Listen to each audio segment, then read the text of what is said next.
ao nosso Pode Sim. Eu sou o Carlos Luiz. Oi, pessoal, sou o Daniel, tudo bem? Oi, gente, eu sou a Priscila, tudo bem? Vamos falar hoje de um tema muito interessante. A nossa pergunta é: qual a missão de Jesus de Nazaré no mundo? O que é que Jesus veio fazer neste planeta? Daniel, o que é que você acha? Bom, assim, na verdade veio fazer muitas coisas, mas a principal foi implantar a religião do amor.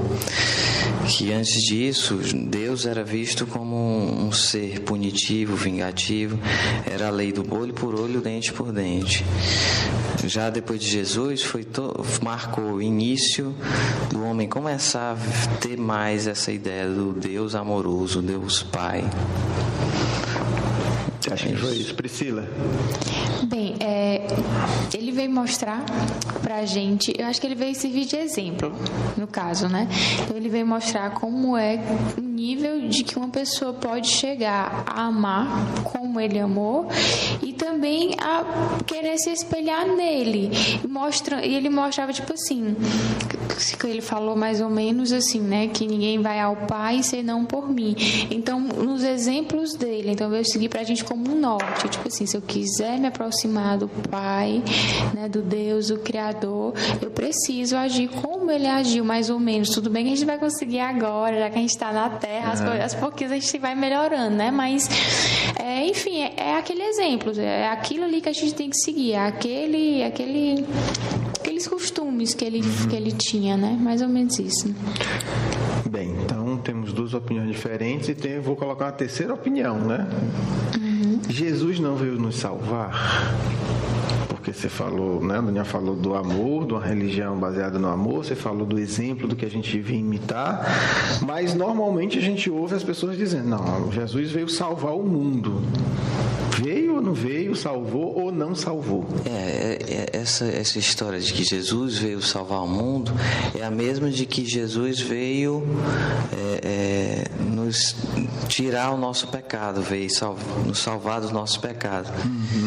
Eu acho que é uma visão assim, não imediatista. Não foi Jesus veio, morreu na cruz e salvou o mundo dos pecados. E podia ser uma coisa até considerada desonesta, né? Porque se ele veio pegar nossos pecados, se os pecados são nossos, né? A apropriação da propriedade dos outros, né? Apropriação indébita, né? Quer dizer, ele veio tomar o que era nosso, não pode, né? Uma pessoa ia gostar, né? Que ia tomar. Não, mas não pode, né? Se os pecados são meus, como é que o gente chega e toma e leva, assim? Eu deixava. Você deixava de levar, né? Você é desprendido, é diferente. Você já evoluiu ao ponto de se desprender, né? Mas continue. Sim, aí tem essa visão. Enfim, é uma visão, ela não é uma verdade absoluta. Ela é meio relativa, porque você precisa ver que essa salvação se estendeu, se estende ao longo do tempo. O que ele salvou foi não as pessoas, salvou foi a cultura da terra. Foi as pessoas iam ter a possibilidade de ser salvas a longo prazo. Mas como é também? Ele salvou a cultura, eu gostei dessa frase. Mas como é que as pessoas vão ter a possibilidade de ser salvas? Como é que é essa salvação, na sua visão? Pronto, porque por causa do exemplo dele, as pessoas vão ver que o caminho para se chegar à felicidade é através do exemplo dele. Ele mostrou como é que se chega. Antes a gente não tinha uma referência. Se antes você não tem referência, como é que você ia se salvar?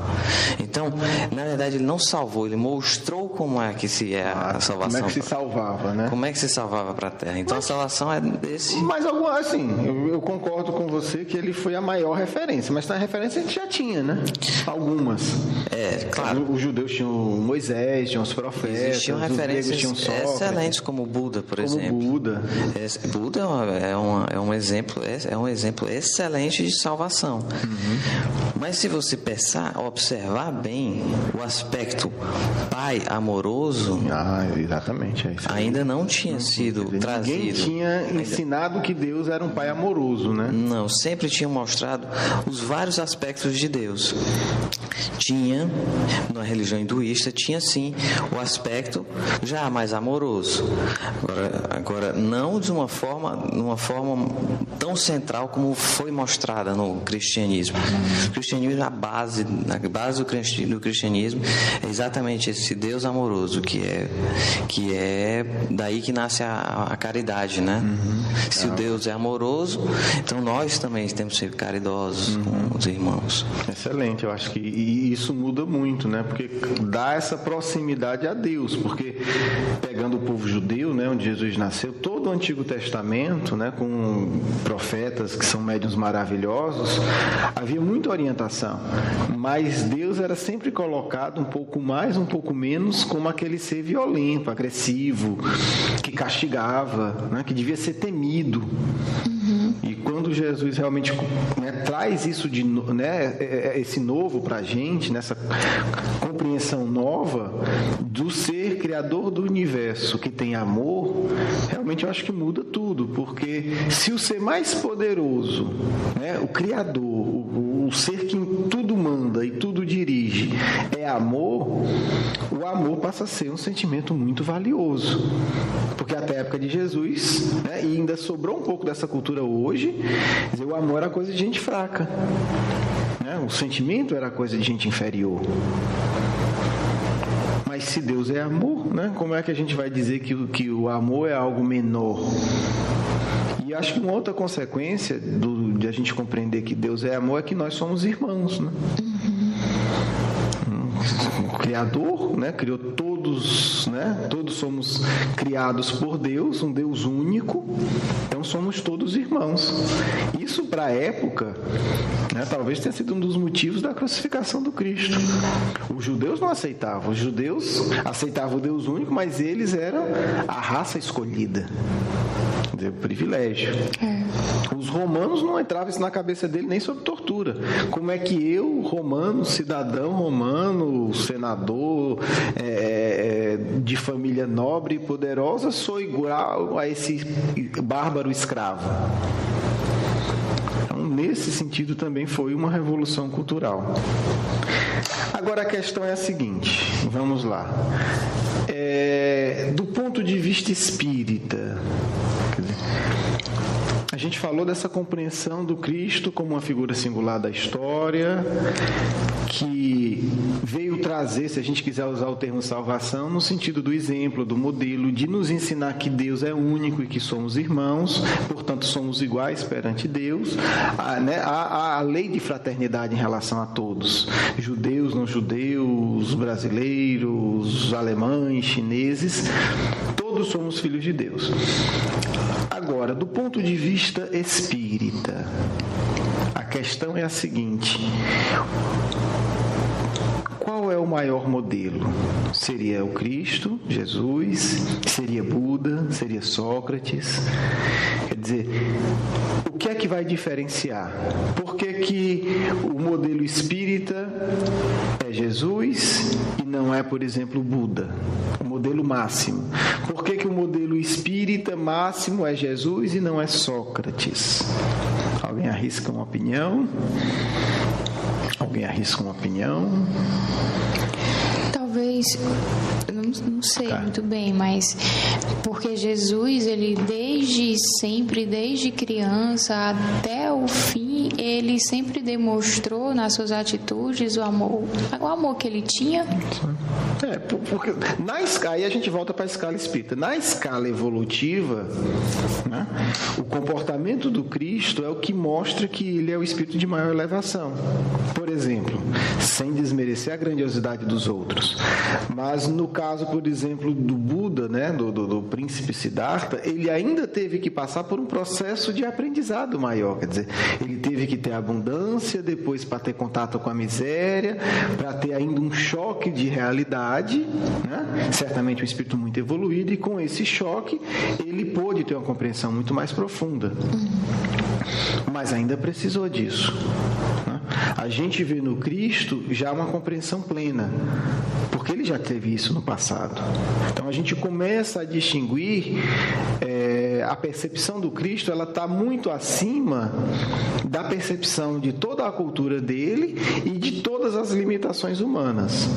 Vou ler aqui um trecho, né, a questão 625 do Livro dos Espíritos, onde Kardec faz justamente essa questão, né? Porque Kardec valoriza muito, por exemplo, Sócrates, né? Coloca inclusive como um precursor do cristianismo, porque algumas coisas que o Cristo veio ensinar, ele já tinha ensinado, de forma limitada, mas ainda assim mostra um grande avanço em relação a todos nós.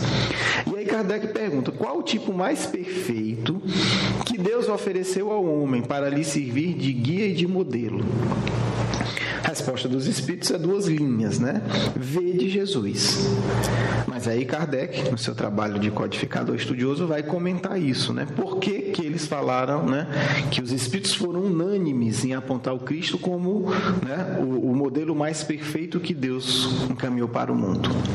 Jesus é para o homem o tipo de perfeição moral a que pode aspirar a humanidade na Terra. Então a gente não vê nenhum fanatismo aí de Kardec, né? É o modelo mais perfeito para a Terra. Deus nulo oferece como o mais perfeito modelo, e a doutrina que ele ensinou é a mais pura expressão de sua lei, porque ele estava animado do Espírito Divino e foi o ser mais puro que já apareceu na terra. Se algum dos que pretenderam instruir os homens na lei de Deus algumas vezes os desviavam por falsos princípios, foi por se deixarem dominar por sentimentos demasiados terrenos e por terem confundido as leis que regem as condições da vida da alma com as que rege a vida do corpo. Muitos deles misturam o que é a cultura humana, o que é os valores humanos, o que são os valores de Deus. Muitos deles apresentaram como leis divinas o que era apenas leis humanas. A gente vê isso com todo respeito em Moisés. Moisés é uma mistura de ensinar o que é de fato lei espiritual, lei de Deus, o que é o costume do povo. Só que tudo ele botava, né, na conta da lei divina. Tal alimentação está proibida. Porque teve uma seca, porque estava tendo doença naquele animal e tal, e aquilo vira lei divina. Se você observar, os próprios 10 mandamentos têm essa mistura. Os 2 primeiros mandamentos, amar a Deus sobre todas as coisas e ao próximo como a ti mesmo, primeiro e o segundo. Já um lá na frente, não roubarás.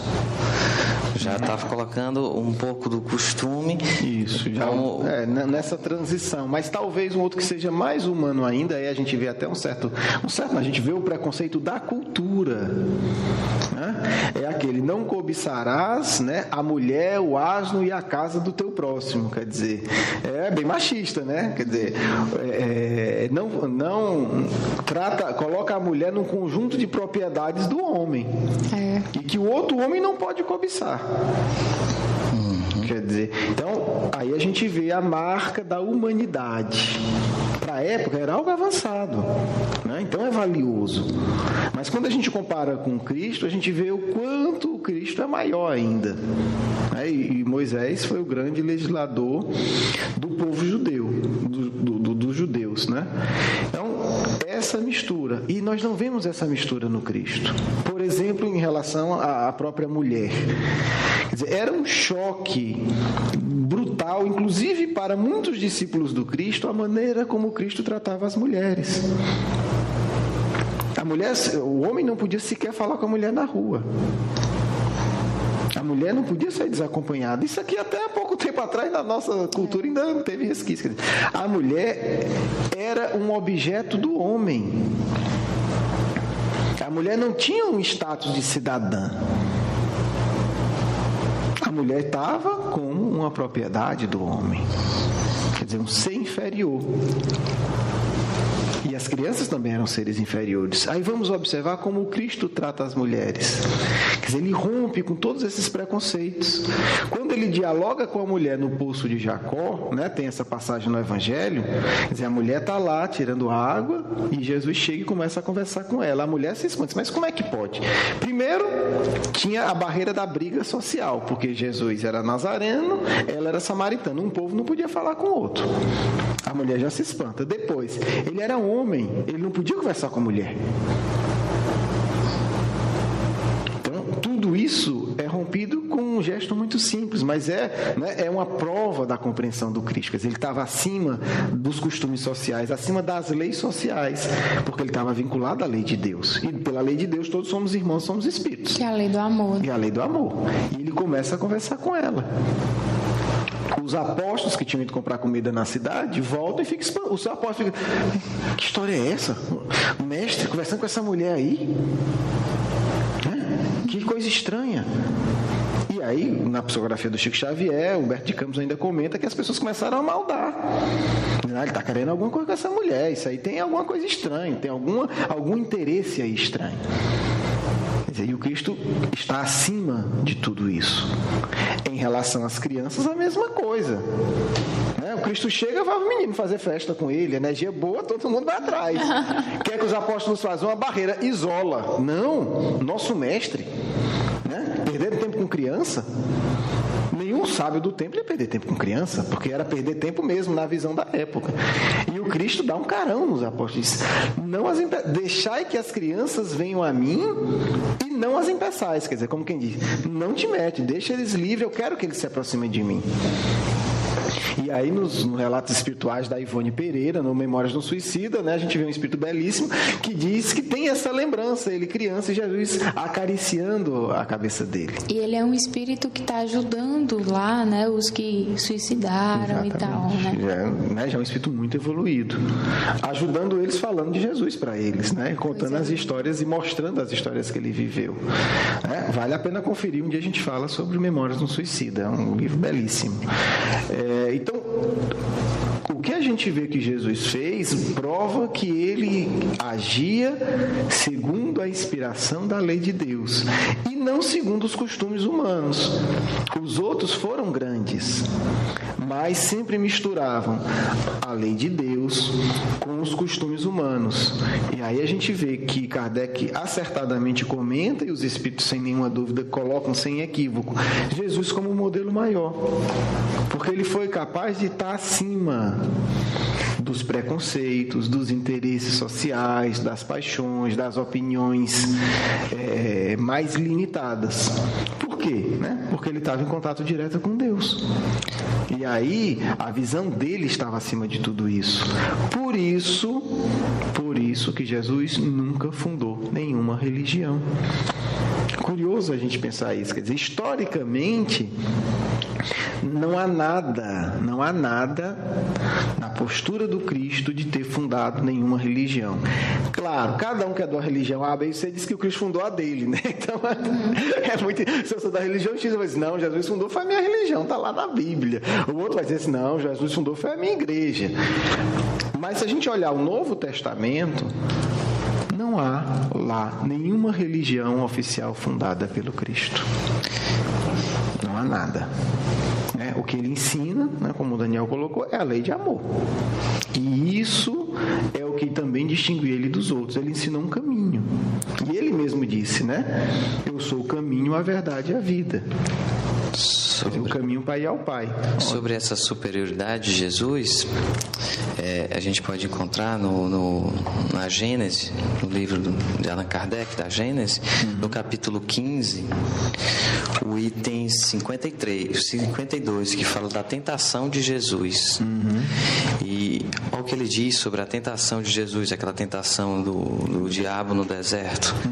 Jesus, assim, primeiro item 52, Jesus transportado pelo diabo sobre o ápice do templo, depois de uma montanha e tentado por ele, é uma dessas palavras que lhe eram familiares e que a credulidade pública transformou em fatos materiais. Ele explica, Jesus não foi arrebatado, mas queria fazer os homens compreenderem que a humanidade está sujeita a falir e que deve estar sempre em guarda contra as más inspirações, as quais a sua natureza fraca leva a ceder. Aí fala, a tentação de Jesus, portanto, é uma figura e precisaria ser cego para tomá-la ao pé da letra. Como como querias que o Messias, o Verbo de Deus encarnado, estivesse submetido por um tempo, tão curto que fosse, às sugestões do demônio? E como diz o Evangelho de Lucas, o demônio o deixou por um tempo.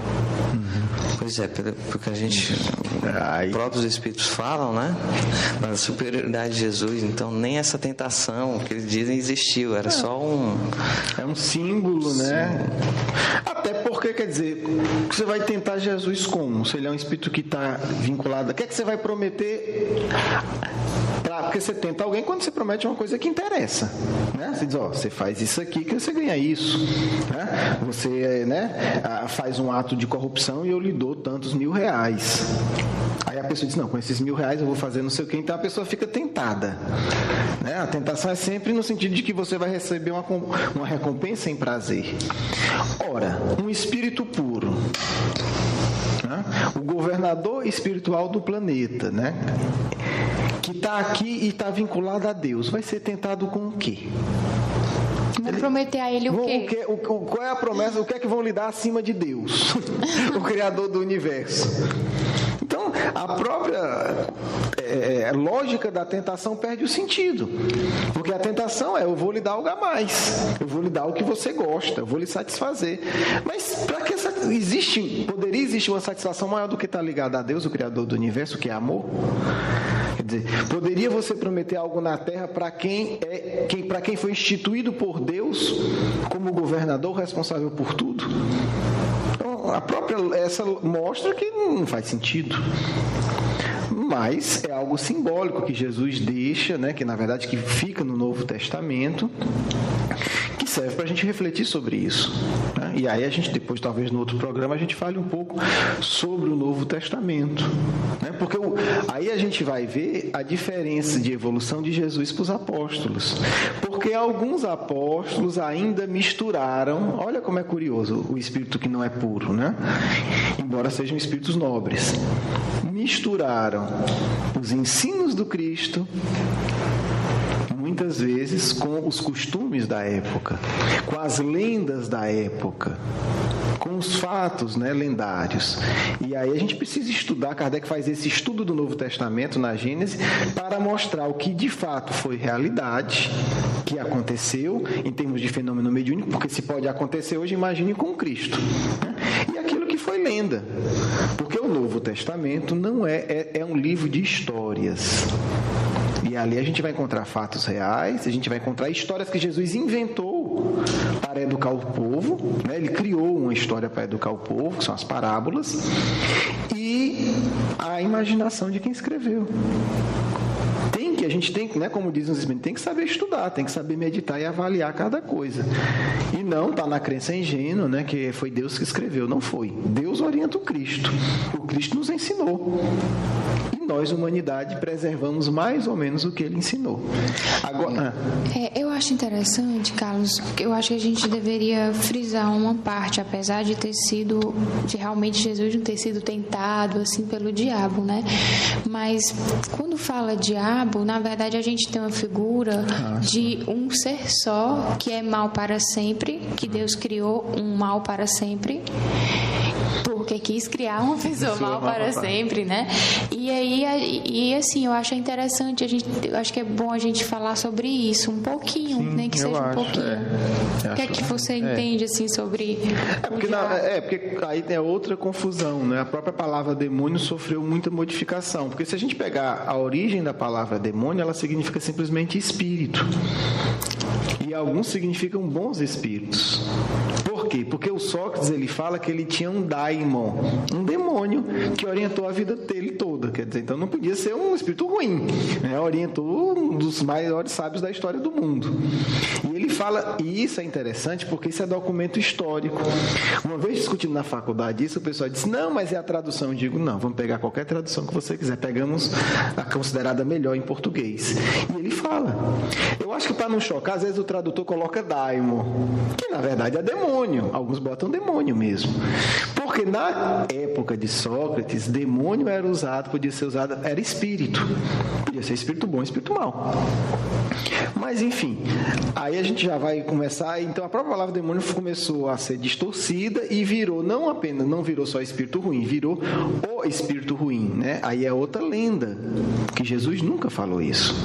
Que Deus teria criado um espírito do mal, né? Que seria o demônio, eternamente voltado do mal para perturbar todos os seus filhos.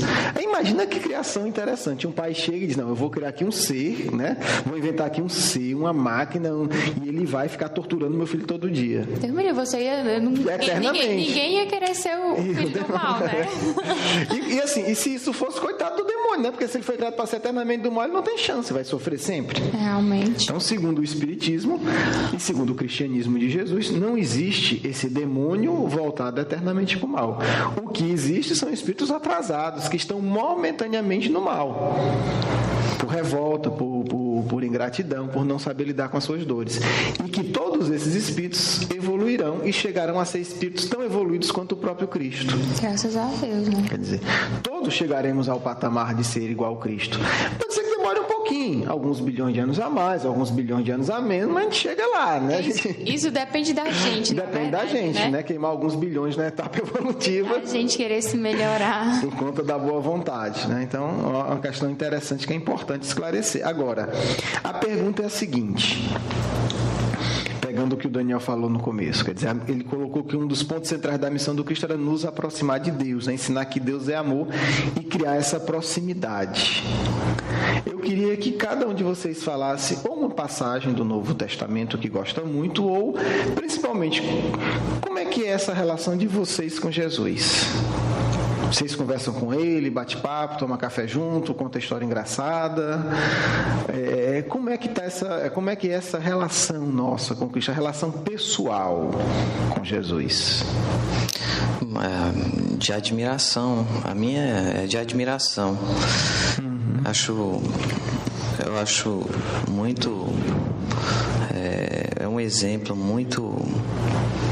perfeito, de muito humano. Ele é luz e é humano ao mesmo tempo. É um exemplo que encanta. Assim, quando a gente lê sobre as histórias sobre ele, que está na Bíblia, as histórias de alguns livros espíritas que falam passagens que você não conhecia, você cada vez vê mais a grandeza de que era esse espírito, simples e grande. Ele podia fazer milagres, mas ainda assim se deixou ser crucificado. É realmente impressionante. Então é de admiração a minha. Priscila. Bem, assim, eu gosto, apesar de não fazer muito, né? Mas eu gosto muito de imaginar eu abraçando Jesus, né? Que na verdade é ele me abraçando, né? E a gente sentado assim em algum canto conversando, sorrindo, isso me faz muito bem. Não, eu não faço isso direto, porque aos poucos a gente vai criando aquele afastamento, achando que Jesus é milhões de vezes melhor que a gente não merece nem pensar uma coisa boa dessa, né? Quem seria a gente para Jesus estar ali abraçando? Até imaginar a gente se priva disso, né? A gente não se acha merecedor. Mas assim, eu gosto muito de abraçar, eu fico imaginando como seria abraçando Jesus, assim, eu gosto muito de pensar nisso. Pra tu. Pois é, agora tem que pensar, a pergunta é mais fácil, né? Eu acho que eu tive duas fases. Eu acho que eu tive uma fase de distanciamento, meio inconsciente, mas de não pensar em Jesus como um ser humano, como uma figura histórica, como um amigo, como um personagem histórico. E aí eu acho que muitas vezes a gente absorve isso e desenvolve essa ideia de que ele é muito importante, né? Eu sou muito pequeno, ele é muito puro, eu sou muito impuro. E isso vai lhe distanciando, quer dizer, mesmo orando, mesmo no dia a dia tentando se melhorar, às vezes essa relação fica distante. Então acho que eu tive uma fase assim, né? De de falar muito dos assuntos, mas não falar de Jesus. Meio que você vai fugindo, né? Tipo, eu tenho vergonha, né? Eu não quero falar, pensar nele porque eu vou ficar com vergonha. Acho que eu tive uma fase... Vergonha de quê, assim? Vergonha da relação da minha pequenez e da grandeza dele, né? É como se fosse alguém que você conhece, mas falando bem, né, terra a terra. Vocês têm a mesma, sei lá, e aí o sujeito é muito rico e você é mendigo. E aí você diz, não, eu não quero passar em frente à casa do fulano, na mansão dele, que vai que ele tá saindo e olha pra mim e vai dizer, mas Carlos Luiz, eu aqui no meu carrão milionário, tô aí, né, pedindo esmola. Eu acho que é um pouco isso, essa sensação. Talvez por isso eu tenha me apaixonado muito pela história que Jesus conta do filho pródigo, né, que eu acho que trabalha muito todas essas questões. E acho que meditando sobre isso e refletindo e em diálogo com os amigos espirituais, eu fui me aproximando, né?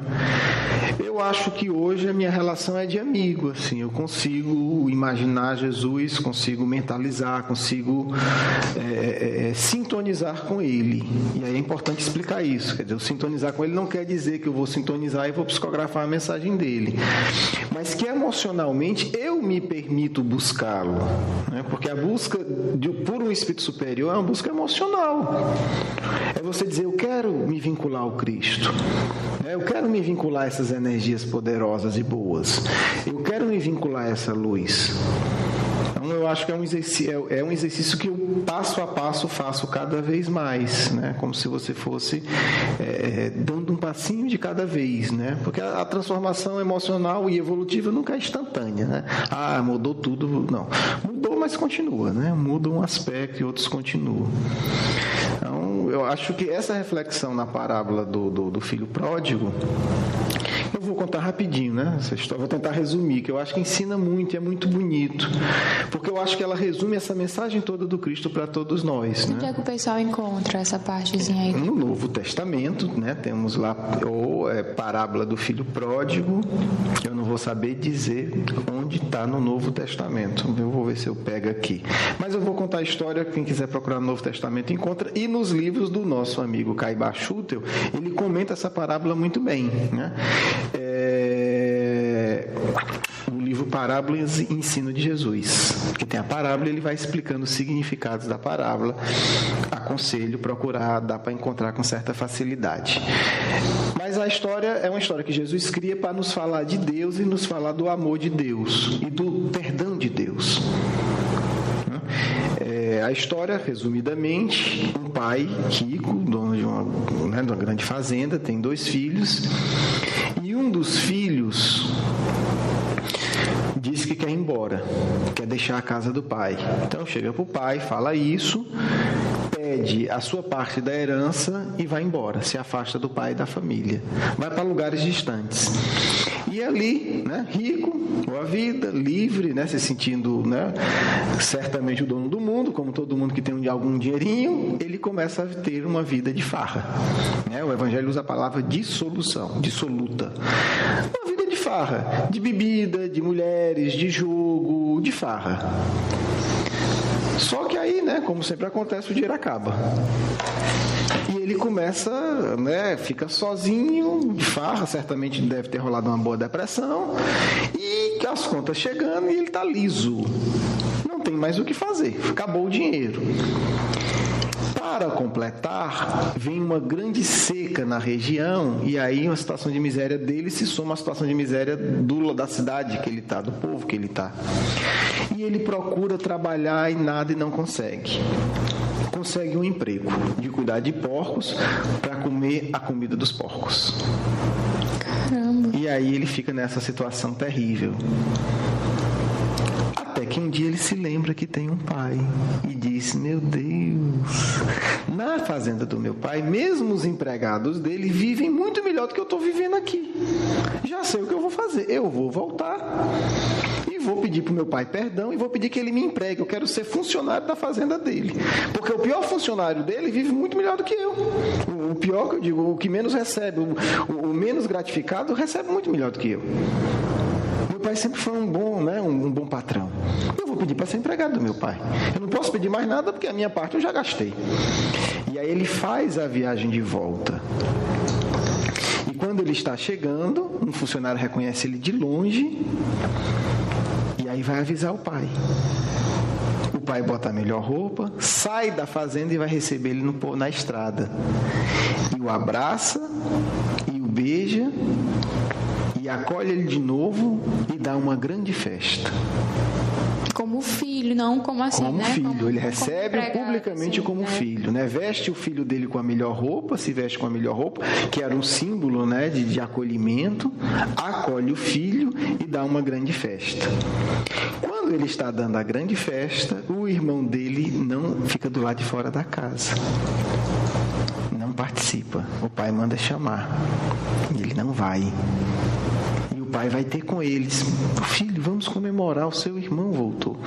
E ele diz: eu sempre estive aqui e você nunca fez, né? Nunca matou um cabrito por mim. E com ele você manda matar o animal mais gordo, né? O novilho. E o pai diz: mas meu filho, você sempre teve tudo aqui.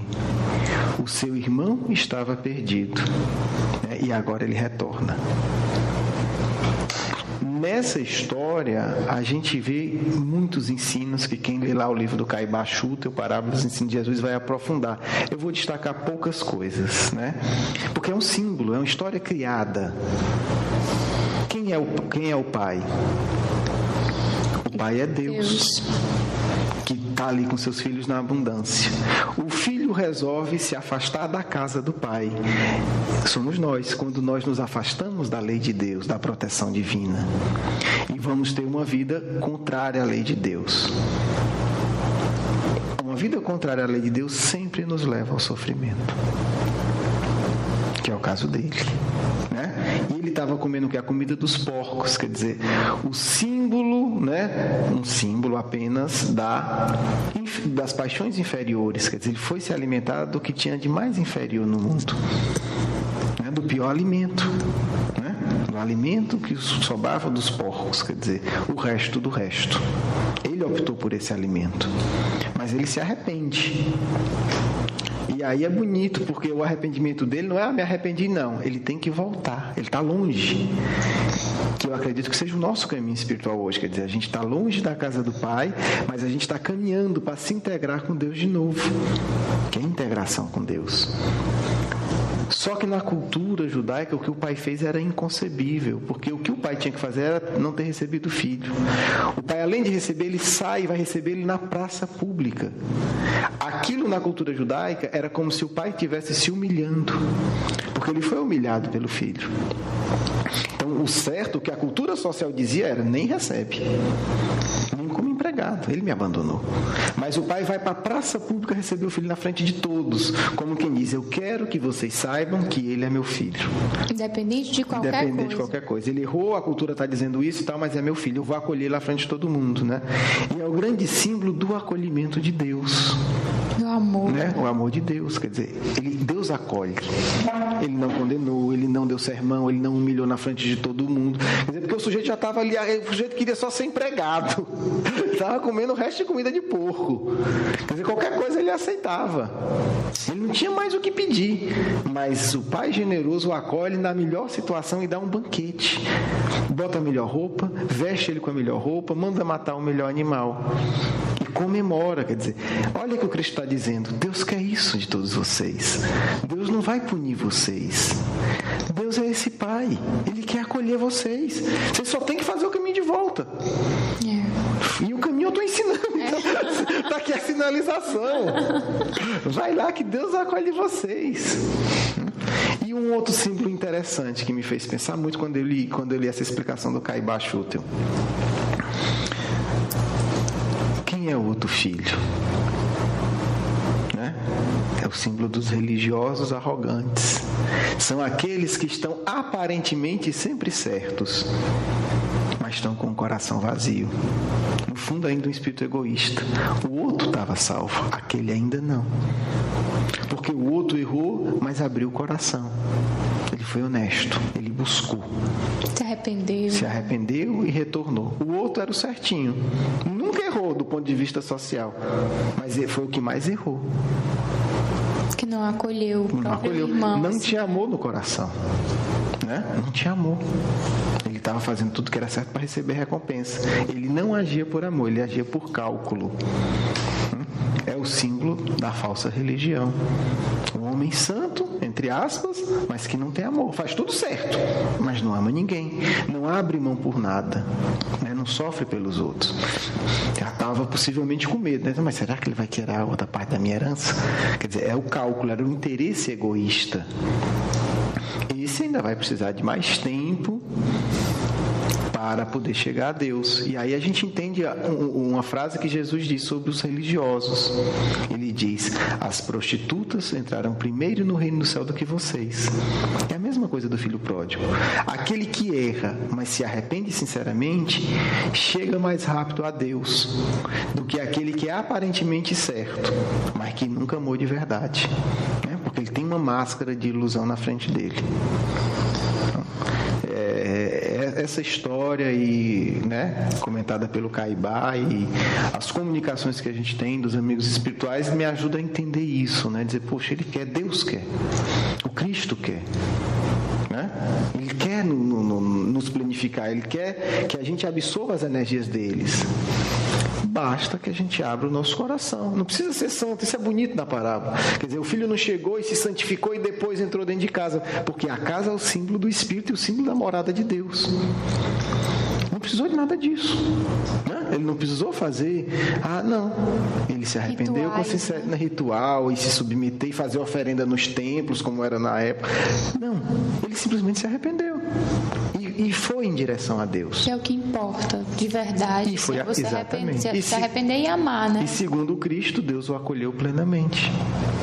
Quer dizer, não teve exigência. Você vai entrar em casa, mas você vai ter que fazer isso, vai ter que... Não. Ele acolheu. Né? E aí sempre é uma frase muito bonita que o Cristo coloca em várias situações. Né? E aí ele vai dizer que há muito mais alegria pela redenção de um pecador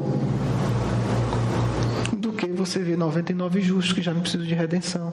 Quer dizer, os céus se alegram muito mais, porque é um a mais que agora vai ter a felicidade, né, que naquele momento conquistou. E aí o Cristo diz, né, é forte, é bonito, ele diz: o bom pastor, ele deixa 99 ovelhas para cuidar daquela que se perdeu. Quer dizer, o carinho especial do Cristo por todos nós, no fundo, né, humanidade, espíritos, né, ainda perdidos.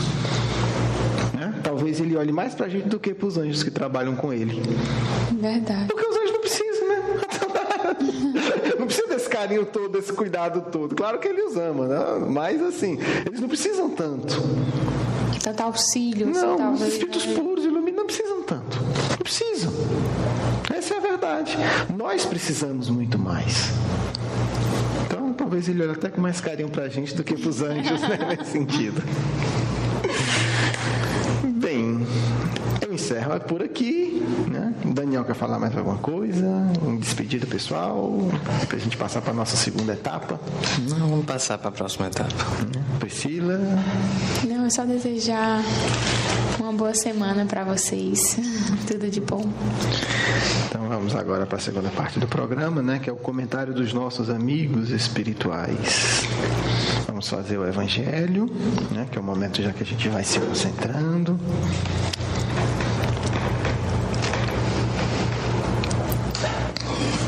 A fé e a caridade. Disse-vos, não há muito, meus caros filhos, que a caridade sem a fé não basta para manter entre os homens uma ordem social capaz de os tornar felizes. Pudera ter dito que a caridade é impossível sem a fé. Na verdade, impulsos generosos se vos depararão, mesmo entre os que nenhuma religião tem. Porém, essa caridade austera, que só com a abnegação se pratica, com um constante sacrifício de todo interesse egoístico, somente a fé poderá inspirá-la, porquanto só ela dá se possa carregar com coragem a perseverança a cruz da vida terrena. Sim, meus filhos, é inútil que o homem, ávido de gozos, procure iludir-se sobre o seu destino nesse mundo, pretendendo ser-lhe lícito ocupar-se unicamente com a sua felicidade. Sem dúvida, Deus nos criou para sermos felizes na eternidade. Entretanto, a vida terrestre tem que servir exclusivamente ao aperfeiçoamento moral, que mais facilmente se adquire com o auxílio dos órgãos físico e do mundo material. Sem levar em conta as vicissitudes ordinárias da vida, a diversidade dos gostos, dos pendores, das necessidades, esse também um meio de vos aperfeiçoardes, exercitando-vos na caridade. Com efeito, só a poder de concessões e sacrifícios mútuos podeis conservar a harmonia entre elementos tão diversos. Essa é a mensagem do Evangelho, do capítulo 11, do título A Fé e a Caridade. Vamos agora elevar nossos pensamentos, a gente se preparar. Priscila vai fazer uma prece pra gente.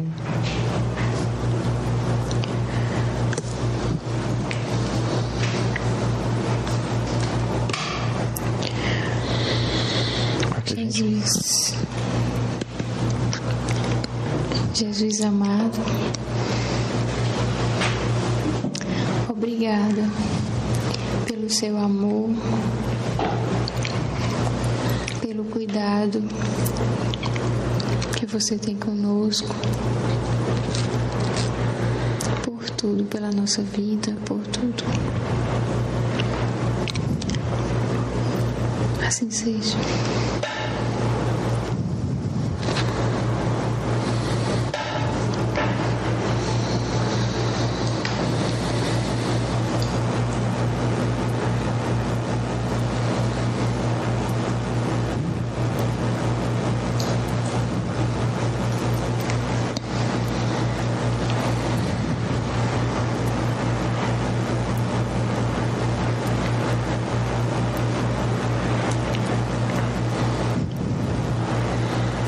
Paz e alegria em vossos corações, meus amigos amados.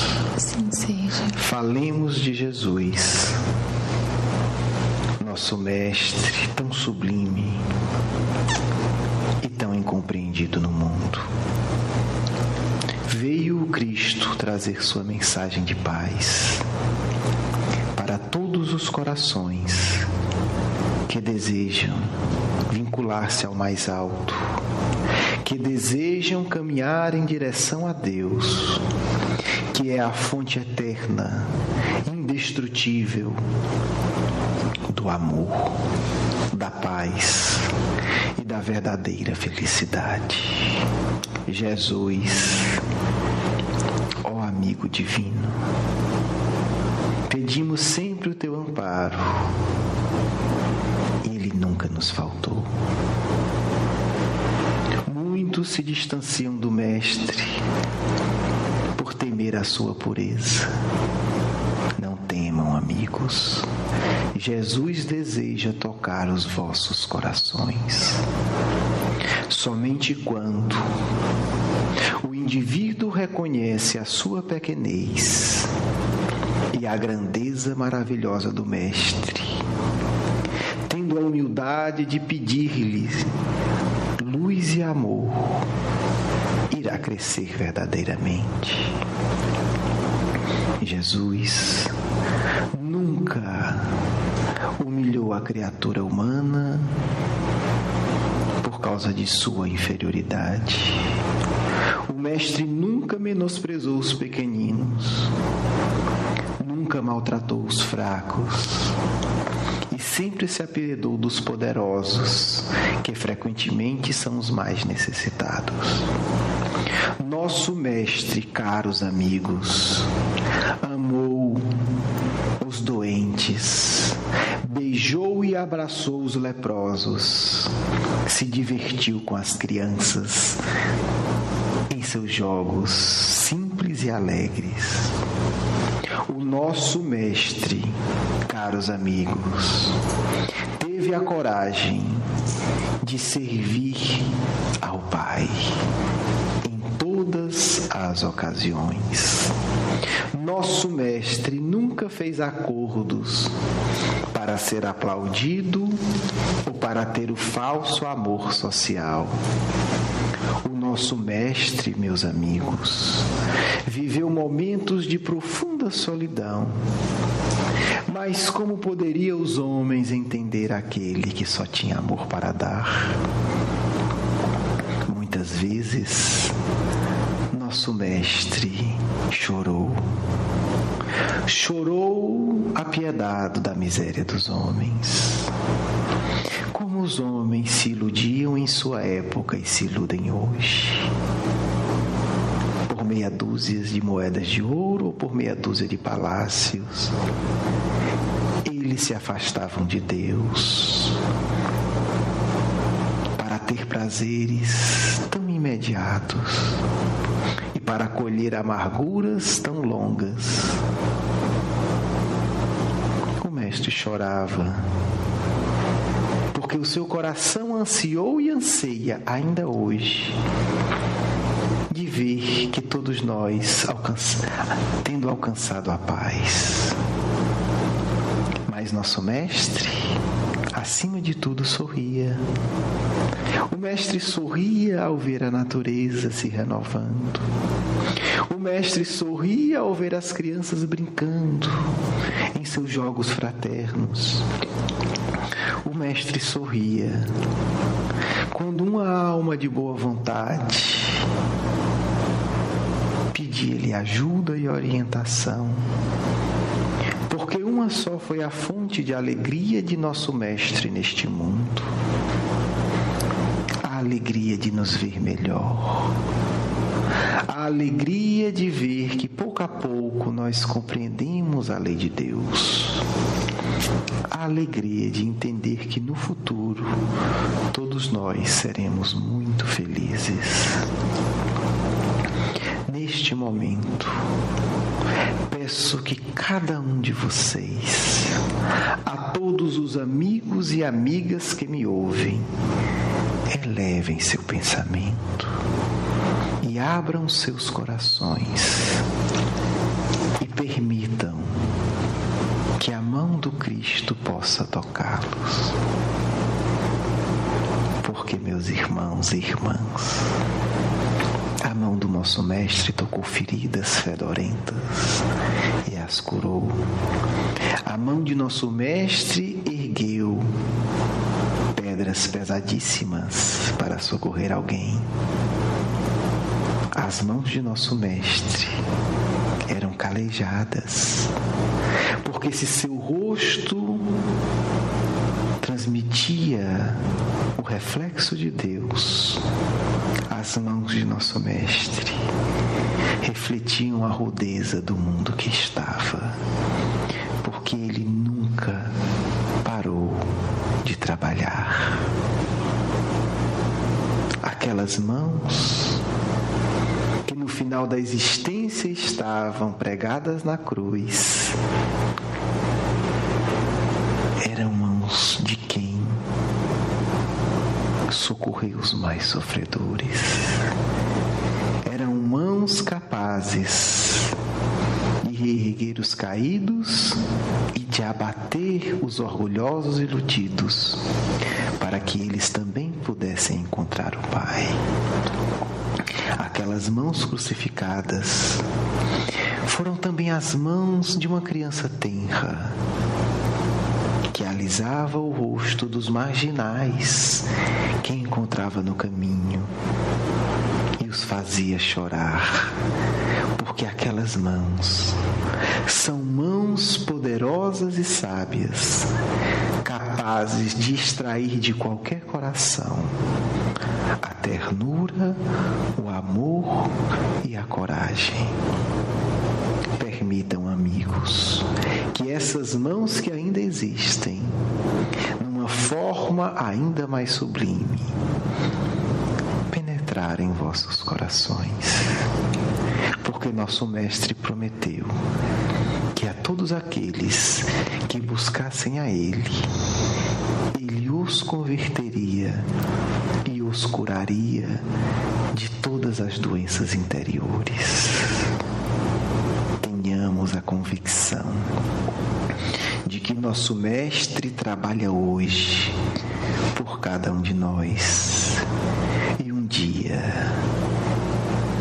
Ele, quando lançar um olhar compassivo para os nossos corações, e se os vê-lo, o senti-lo aberto, não duvideis, Ele irá tocá-lo com as suas mãos e nos irá curar eternamente de todas as chagas milenares que trazemos.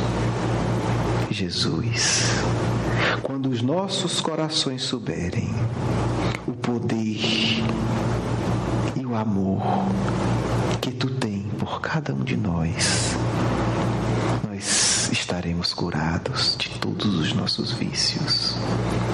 Mestre sublime, se uma vez abrirmos a nossa alma ao Teu amor, nunca mais teremos a sede inferior, a sede do que é inferior. Mestre divino, Tu vieste ter conosco no mundo, e agora sabemos, Senhor, é a nossa vez de caminhar, e devemos de coração aberto e ter contigo em Teu reino, porque Tu nos prometestes que o Teu reino também é nosso, e que Tu foi antes preparar a morada do amor para nos acolher. Irmãos, abramos os nossos corações para Jesus de Nazaré, e nada nos distanciará do amor de Deus. Muita paz no vosso amigo e irmão em Cristo, que também muito vos ama e que estará perto de todos aqueles que desejarem maior proximidade com Cristo. Paz.